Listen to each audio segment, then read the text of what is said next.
In this video, I will be unboxing, setting up and reviewing this M10max dashcam by TiESFONG. This dashcam has 4 cameras.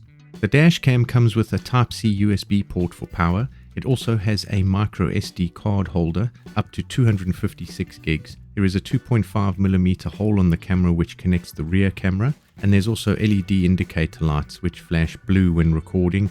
It also has a fairly large screen to house 4 inputs for the 4 cameras, which is really cool. So the top left is usually the front cam, the bottom left is the right cam, the top right is the rear cam, and the bottom right is the left cam. It also shows recording signal, the camera resolution, and if voice is being recorded or not, as well as the Wi-Fi logo and Wi-Fi info for connection. The front camera is 1.6 aperture and 140-degree wide angle, and the left, right and rear camera is 1.8 aperture and also 140-degree wide angle. You also have the option to display one camera on the screen or all 4 at once.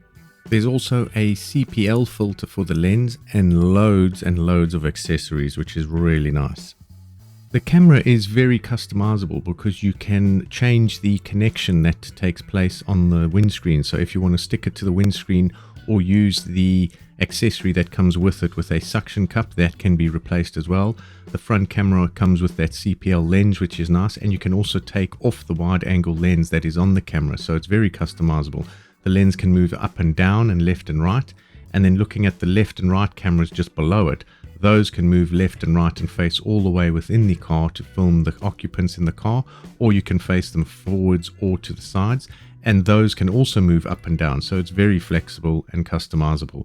The rear camera can also move up and down once it's fixed into place. So again, the camera has a lot of options that you can customize to suit your needs and the car that you're fitting it in. This camera comes with different bundles as well. The one that I have been sent for review by TiESFONG has a cigarette lighter charging unit or power supply. So that is more of a temporary use if you want to use it and maneuver it around to other cars. But you can also opt into the other packages they have where you have more hardwire and permanent power to the cameras. To install the app, that's also very easy. You just open the manual, there's a QR code which you can scan, and then you download the app. Once you are in, you are asked a few things in order to set it up and gain Wi-Fi access to the camera, so that can also be done. And then when you add a recording device, you can then search for this camera, but you need to add this camera as a Wi-Fi connection, so you get a clear connection with the camera itself. But as you can see, once it's on and everything, you can see automatically it starts recording, and then I start going through a few of the menus. So I turn the Wi-Fi on in order for it to show up on the right, which you see it does, and then there's a default password that is in the manual, which you then enter in. But just some of the options on the left, which you can see, you've got a G sensor, you've got language options, you've got loop recording, the LED, the Wi-Fi settings, as well as volume and things like that, setting the date and time. So all of that's available when you first turn on the camera to get all those settings customized for your particular needs and that. So everything's there. It's very intuitive, and it's a nice big screen, so it's easy to see as well. It's also got the SD card formatting option over there, and as you can see, all the cameras are triggered, and you can see my hands moving in the various cameras as I move around. And now it's connected as a Wi-Fi connection, so we can add it to the app, and once that happens, you can then see what's happening on the screen to what's happening on the phone or whatever device you're connecting with, and you can cycle through the different cameras on that screen as well. So you can move from the front, the left, the right and the rear. As you can see now what I'm doing, it's cycling through those and showing the view of each of those. It's very responsive, it's very quick, and obviously when you're in the car you get the same kind of signal. It shows the size of the videos that are downloaded. Each one is recorded in a separate folder if you do take the SD card out and use the SD card reader they've given you, which is really cool. And each one has a folder A, B, C or D, and that represents the camera that it's in.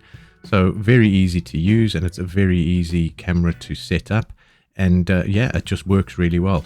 So what I'll do is I will then start setting it up in the car, and we'll move to that part of the video, and you can see how it's all set up and everything going from there before I show you some live footage. In the car now, and I'm going to mount this TiESFONG dash cam. It's really cool. I really am liking the look of it. It looks very futuristic and robust. So Obviously I've got the mirror here. I do have another dash cam mounted from a previous video, so if I do mount it here, what's nice is I have removed the top piece which does stick to the windscreen, and I've replaced it with the suction cup so I can maneuver it around. So that's a nice little accessory they've given, so I can mount it here. The only thing is that does block quite a bit of the view for me. I was also looking at mounting it next to it, then I just don't have a viewing of the screen because that's behind the mirror. And then if I mount it this side, then my field of view is much bigger, as you can see, and the screen will then be available this side of things, so the passenger can then assist with that if I need it. So I'm going to mount it up and see what it looks like. I'm using the cigarette lighter to power it up, and later on I will do more of the wiring through the back. So this is what it's done. I've mounted it like that for now. I can maneuver it later. So that's all in place. I'm going to turn on the car so it can provide power, and then I just want to see if I can connect to it with the phone and everything that I've brought. So I've got my phone ready and we'll see how that connects. Okay, cool. So I've turned on the car and you can see there's 3 views here. So it's got the side cameras and the front camera. So I'm moving the left one now and we can see the top right moving. So we can go right across like that, which is quite cool. And then the other one is this side, so I'm going to move all the way across there. And then we've obviously got the front camera, which is the big one, and we can maneuver that up and down and left and right as well. So that's in place. And then I am now connecting on my phone to see what the views are, to see if that replicates what I'm seeing here. So I've got that connected here. So there's the cam, so I will connect to that. So that should be connecting now. So no internet connection, which is fine. Then we go back to the dash, and there we have the front camera, and then we can cycle through the other cameras. So that's to the left, and that's to the right. Very cool. And then we can go back to the main one. So that's yeah, so it's working well. So that's my connection, and then I will just mount to the rear camera, and then we'll connect that up, and then we'll have 4 images on this screen over here. I've now mounted the rear view camera right next to another camera. So this is the one I've just mounted, and you can see that it's adjustable like so, and the cable comes out there and it's running down through the car, which I'll connect now and see how that all works. So I've connected up the rear camera. I will start the car and let's switch on the camera. That's coming on, and there we go. We have 4 images now. So there's the front, the rear, and there you can see the rear, which is that one there, and that car just drove past over there. We saw it on the sides. There's another car approaching, so we'll see it on the front camera, then the side, and then the rear. So that's all working now. So the rear camera is mounted. I guess the positioning I could, no, that's fine. I was sort of lifting it up a bit, but yeah, that's all ready to go. So I'm going to start driving around and testing.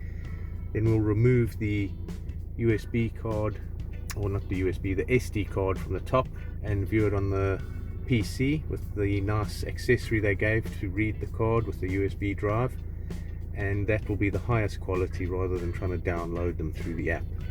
What I do like about this camera is that the side cameras you can adjust, so you can actually film what's going on in the vehicle as well, which is really cool, because you do have some dash cams that have one inward facing camera, but this has got 2, so you can also face it more to the side, so you can see right out the side window, and on the left you can see as well. You can go right up to the passenger seat, but there you can see right out the window there, so you can see right across on either side, which is that I really like. That's a really cool feature. So here is some footage I recorded in the evening, so you can see what it looks like in the night with limited lights and everything like that. And I've labeled each camera so you can see what's going on. And during the video you will see where I am driving by the steering wheel, I do move the camera so you can see how it can show the occupants within the car and that. But overall the quality is really good. It's very responsive, as you can see. There's no lagging or jittering or anything like that. The image picture when viewing them on screen is very clear. Even on the devices, when you do it remotely within the car or whatever device you connect with, it's very clear. And then looking at daytime imagery, you can see how clear that is as well. And it was raining, so that did hamper sort of the windscreen, you know, with the wipers and that, but it was very clear. And then I removed the CPL filter and put the CPL filter back on, and there's just a slight difference in color that comes through on the front camera with clarity and richness. So overall, I'm very impressed. The quality is very good, and yeah, it's a really cool camera. I love the 4 cameras. So my final views of this TiESFONG camera, and yeah, it looks like quite a beast. It looks really cool, and I do like it. It looks really awesome. It's big compared to normal dash cams, but the functionality is really good as well because it has these. And why I like it is because it has these cameras on it as well. So it doesn't just have the front camera and then the rear camera, which is most dash cams have, but this has 2 sets below the main camera. And what's cool is that you can move them, like you saw in the video, to go even all the way around and film within the car or to the sides, and it can also rotate sort of that way as well, so you can go up and down if you want to view as well. So there's a lot of functionality within the device to do that, which I like. And yeah, you basically have a 360 view of what's going on. So you could see in the video, you've got your front view of a car coming, and then as it passes, these cameras pick it up, and then the back camera catches it. So it's a full 360 view. The menus are really easy to use. It's a nice big screen as well, so that's very easy to navigate. The memory card up to 256 gigs. This one comes with a 128, and the power supply is the cigarette lighter within the car, but you can hardwire them, so you can get that option as well. And I like the option of this piece on the top here, so you can have the normal fixture which sticks to your windscreen, but if you want to maneuver it around like I do, then you know, you can place it where you want. I do like this option, and that just slides on and off there. The lens, this, if you do give it a bit of a pull, it comes off, so that's the standard camera, but they give you this wide angle lens as well as the CPL filter, and that comes in a little separate case which you saw. And I like that as well because it does sort of give a bit of extra crispness to the video footage that you're seeing. It does crash detection, 24-hour monitoring, all of that kind of stuff like you would expect from a dash cam. And yeah, I really like it. I think I like it a lot because of these side cameras. It just gives you that extra peace of mind. So if something is approaching from the side, these cameras will pick it up, where if it was just front and back, if anything did come from the side, you wouldn't see that. So yeah, overall it works well. The videos are good quality. Copying them from the app or connecting it to your device, because they give you so many accessories as well. There's loads of accessories. They give you that USB card, the SD USB card reader, which is awesome. So yeah, overall I'm very happy with it. And yeah, if you're looking for a camera that looks really cool like this and you don't mind a bit of bulkiness in the windscreen, this is a camera to go for. I've got a link in the description if you want to get one. And yeah, I'd recommend it. I do like it. So thanks again for sending me this camera, TiESFONG, and I hope to see you all in my next video. Thanks again. Cheers.